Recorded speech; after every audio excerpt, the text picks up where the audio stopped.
Alright guys, it's NIA Reef Labs again. I'm just doing a little update video. It's been a while. So last time I told you about the skimmer blowing out. I guess I just didn't have the sensor on it, so that was a problem. But what's going on with this tank? This is the 90 gallon right here. And what's going on with it is that I cannot have stony corals in here. I don't know why. I checked the parameters. Everything seems to be intact. And I have these pumps off right now just because I have a new fish in here. This is a file fish. And I need him in here because I'm having some aptasia growing, some small bits of it.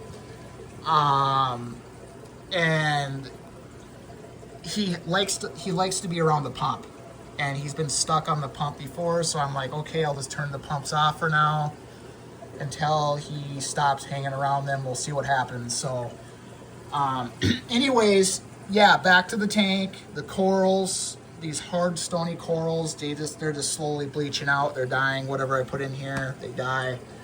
I've even had some ACAN recession in here too. So, believe it or not, I took the ACANs out of here, and here's the lab. I have a tank in the lab here, and I put the ACANs in this tank, and they seem to be doing fine. So, pretty much. So, yep. So, anyways,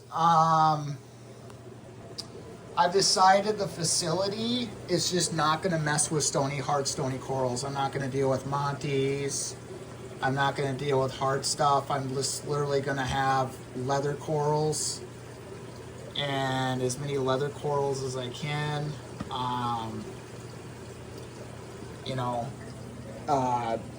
Yep. And they grow like crazy. Like this thing has grown over this entire rock here. So, I mean, this thing's only like a month old, and it's like 4 times the size that it is when I bought it. So today, I literally got some of these zoas. I just wish the light was better. I'm going to adjust the light really quick. If that helps. Yeah. There we go. Okay. I just got them out here today. Kind of want to see, hopefully they do okay. But my plan with these is to have them grow over the entire rock. And then I'll redistribute the corals. Same with that one. And yep, it looks a little bit better now that I put the light lighter. The camera's not causing as much of a problem, but anyways, yeah, this thing is huge now. That thing is huge. It's just these stony corals. I can't keep them alive. I swear to God, excuse my language, I shouldn't have said that, but I swear everything's in check. So I don't know. I think there's probably some element that's not in the tank that I don't know about that those harder corals like. They're just more picky. And that's the only explanation I really have. So yeah, that's the only explanation. This tank finally got a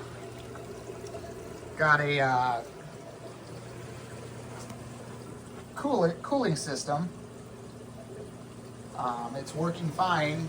I mean, I got it out, got it used. It was like $200 used. So I put this. The weird thing is about this tank, you guys, is that I put corals in here. Just completely, they did not do well. I mean, every single coral. I put zoas in here. As you can see, there's some frags right here. I literally had to take them out of here before they died and put them in the small tank over here. Again, there's no explanation. I have no idea. I mean, it was kind of a reset of the tank too. There's a lot of glue that I glued on the rock. I glued all this rock together.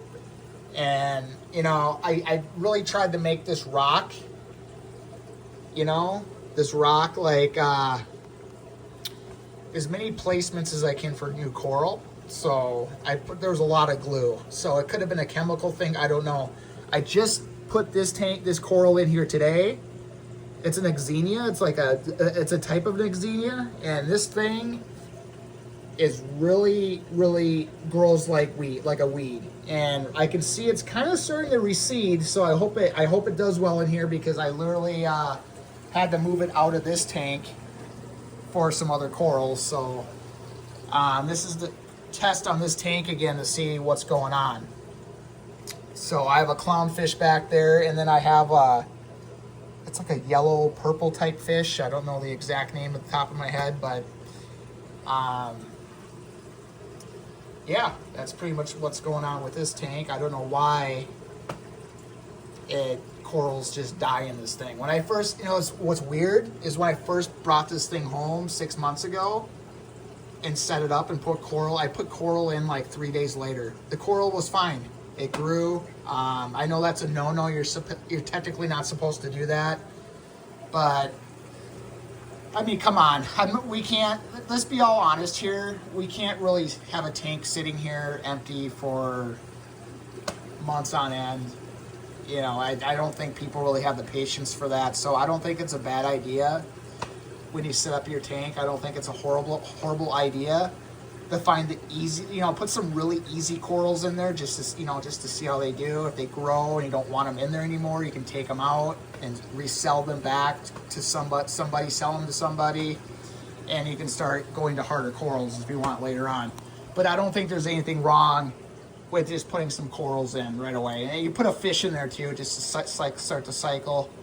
I personally think clownfishes are the best for cycling a tank, just because they're super hardy. They can put up with a lot of things. So I mean, this thing, there's a maroon clown right there, and I thought the tank was already cycled when I did a reset on it, because I didn't take all the sand out or anything. And the only fish in here that survived the cycle, it actually started a recycle. It had a recycle in it, and the ammonia went through the roof, nitrites went through the roof, and the clownfish was the only one to survive. The other fish died. So the cycle is done in it, I think.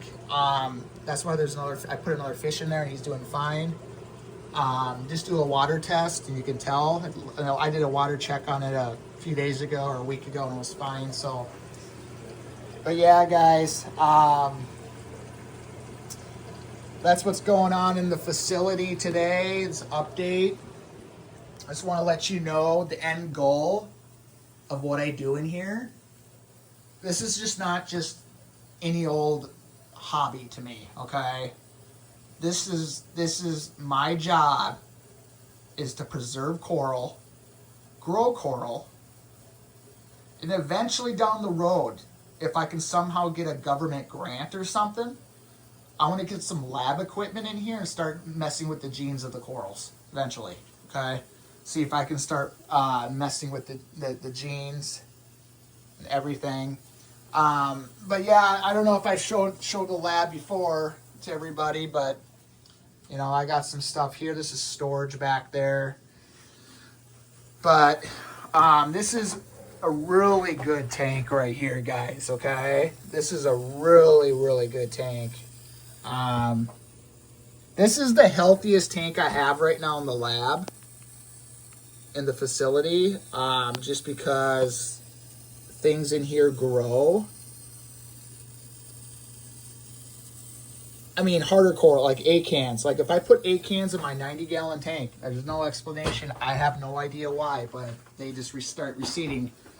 They don't look happy, they recede, and that's what happens.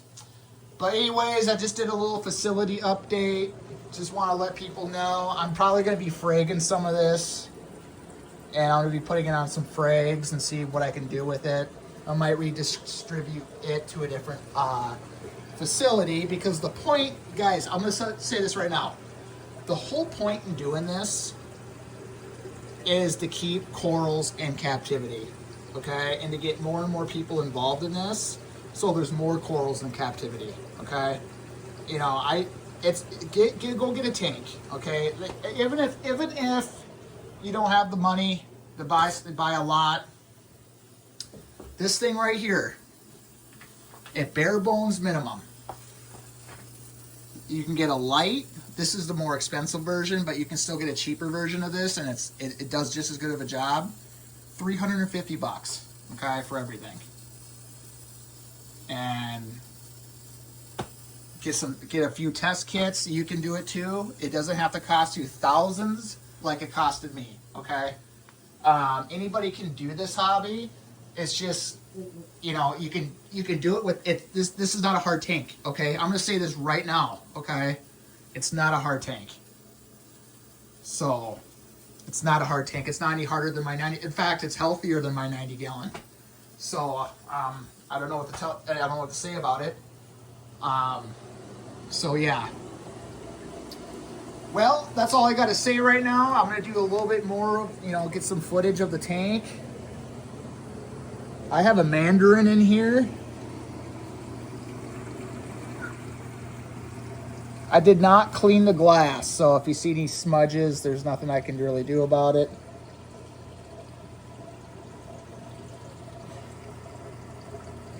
Trying to find the mandarin that's in here.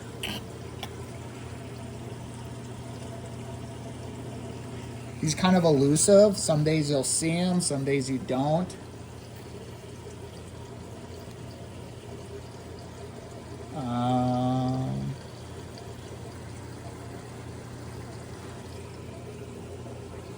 Weird. I don't know.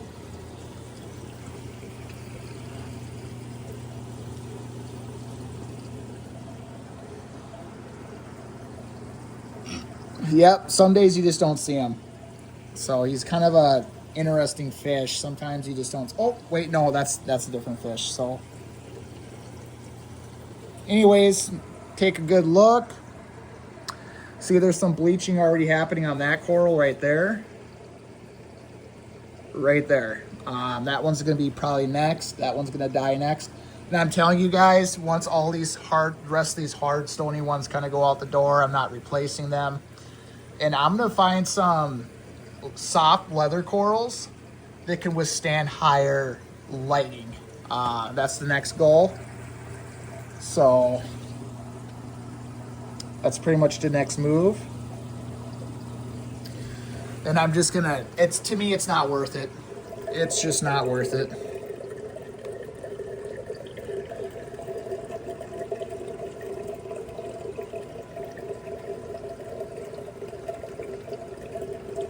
All right, that's about it.